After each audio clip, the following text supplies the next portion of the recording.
Memeriahkan HUT Kemerdekaan Republik Indonesia ke-77, pemerintah Kabupaten Ogan Ilir menggelar perlombaan bakia dan tarik tambang.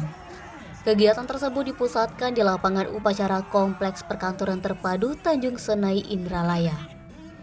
Panitia lomba Dr. Siska Susanti mengatakan, kegiatan ini diikuti oleh seluruh organisasi perangkat daerah di lingkungan Pemkab Ogan Ilir, Polres Ogan Ilir, Kodim 402 OKI atau OI, dan juga dari Kompi 2 Batalion C, Primob Sumsel. Ulang tahun HUT RI yang ke-77, tentu momentum peringatan ini di samping untuk mengingat jasa para pahlawan kita, pendahulu kita juga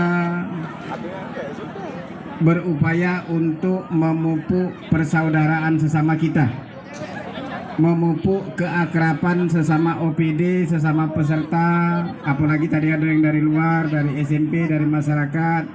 Mudah-mudahan melalui peringatan 17 Agustus ini, lomba-lomba ini dapat lebih mempererat kita, persaudaraan kita, kekompakan kita dalam kita mendukung terwujudnya visi Pak Bupati Ogan Ilir Bangkit menuju masyarakat yang lebih sejahtera.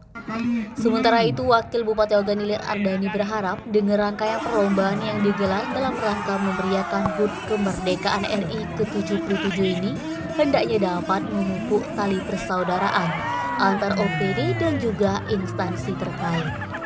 Eti Sumiko TV melaporkan.